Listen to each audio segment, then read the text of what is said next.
There's a famous saying, isn't it, in the UK, which I really love, and it's about comparison is a thief of joy, which I think is such... I do love that one, because ultimately you're comparing yourself to what? What reality? Yeah. You don't know what you're comparing yourself from and to, because you might think they've got it all sorted out, but do they? And does it actually matter in a big scheme of things?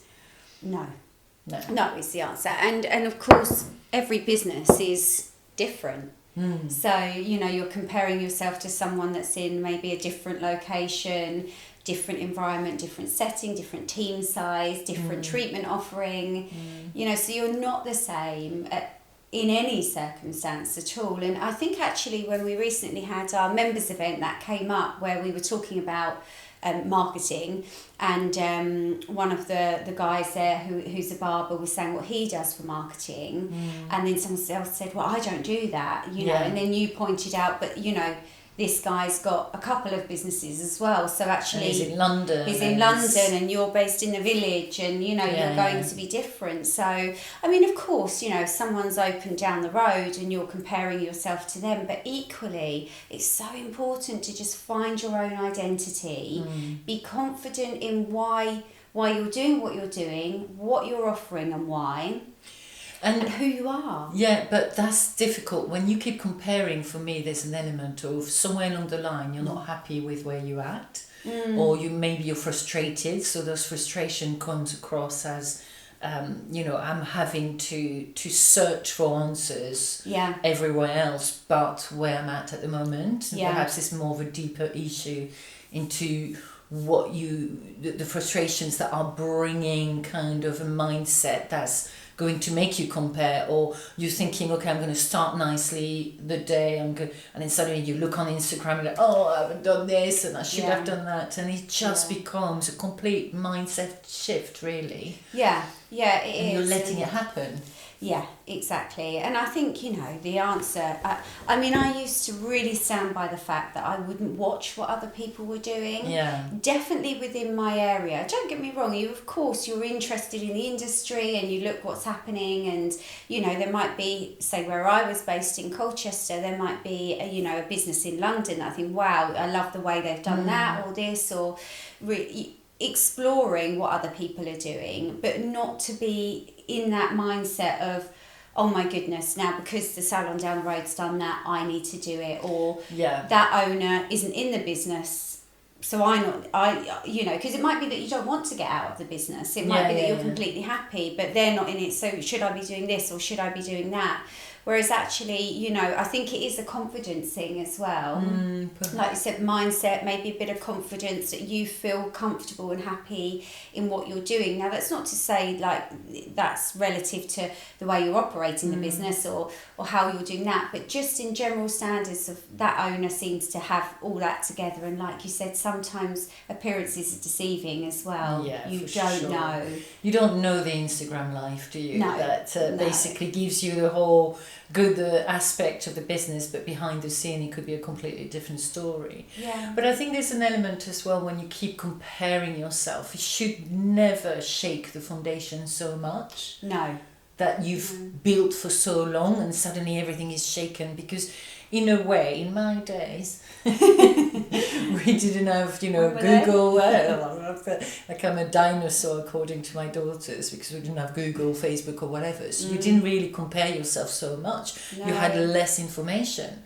So you were thriving a lot more into what you're creating rather than comparing. And I think that's definitely a society element of, and you can see it with the younger people, as to, you keep comparing as to what you should be doing, what you don't have, and it just becomes all very negative elements to your mindset again, I think as well, if I go back to the days with the clinic, the team would come in, and sometimes I wouldn't watch, but the team would come in and say, oh, you never guess what so-and-so is doing down the road, or you never, and then you'd be like, actually I didn't know, but now I'm annoyed.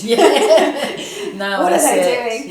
Yeah. I mean, there's different levels of comparison. So some people are talking about the comparing themselves to other owners because they feel they've got it all together, or their business is thriving and yours isn't, and so on. And then there's the element of, are you doing what you should be doing, or they're pricing theirs like that, you're doing it, why? And that's again about, you know, their business model is completely different than yours. Even if they offer a relatively similar service, the model is still fundamentally bespoke in each business. And it goes back to who is it that you want to attract in your business, isn't it? I know where I live in London, in one road, there's about 8 clinics offering the similar services.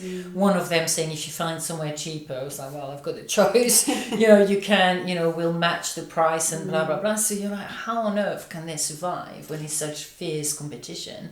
And obviously you're kind of, as a client, obviously going to compare one clinic to another. But ultimately, who is it that you're attracting? If you're a more expensive clinic or salon, you know, it doesn't mean you're not going to get those clients. No. But what are you doing in your customer journey that's going to set you apart from everyone else? And so what comparison is there to have if you're going to be having a different customer journey that's going to fit in your values and what you want to achieve? Yeah, absolutely. And I think, that's exactly it. It's about what journey are you trying to create for your particular clientele, and they might be focusing on maybe just for argument's sake the students and so on, and yours might be a high end. You're trying to do the high end treatments, not high volume. It completely boils down to that. And also clients will choose regardless of whether or not they want to get something for just a cheap price, they don't care where, or they're wanting to come for an experience. And that's different clients want different things, don't they? So they'll choose the business based around that. So it goes back to the client journey being 5-star and so on. What makes you stand out? What is your USP? Do they know emotionally enough about you and why you're doing what you're doing, and what your ethos and ethics are within your business and so on? I think you need to be aware of what's around you, and definitely, you know, okay, so there's a hairdresser that one of our clients who's moving from one town to the next, she's aware of the competition around, but she can't compare herself. One of them is a kind of a group, so of course they're going to have more budget and funding into that salon. Another one is an independent that's been in that town for 12 years. So how can you compare yourself, even though you've established for so long? You coming into a town in a way brand new, you're not going to be able to compare yourself, but you've got to build on the values that you've built for so long from the old town that she was in.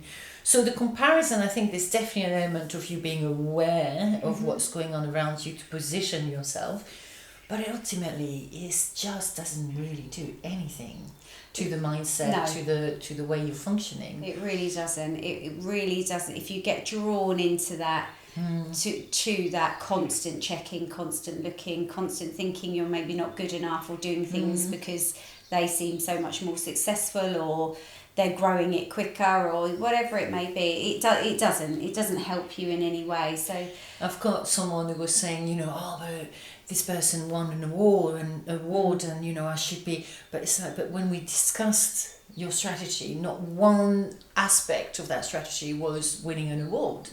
So if it's not on your strategy and you've not thought about it, then that can't shake the whole foundation. Then in which case next year enter the awards. And start building that kind of award to you know, award entry to kind of go down that path. But is it really what you want, or you just became envious about the way they shouted about the salon and the way that kind of, it doesn't mean that you're not as good. Absolutely not. No. It just means you've not entered and you've not kind of followed through what you didn't want at the time. So be happy in the decisions that you've made, and but that to me is a bit of a soft skill of leadership. Decision making is a soft skill, and really valuing who you are and what you are is a soft skill in a way, because you're valuing the work that you're doing. And a lot of time when you're questioning constantly and you're comparing constantly, and you've got that element, that means there's something fundamental in the way you're functioning and you're thinking that's actually going to go against you in the long run.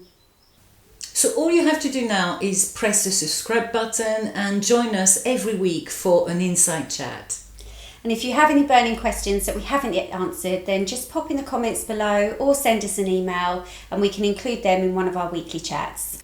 And also we have started this amazing community of like-minded salon owners to join us on a monthly basis with our Inside Chat subscription. Yeah, on that chat as well, you'll also get access to lots of free downloads and content that can really support you in your business. And thank you so much for listening. And we'll see you next time.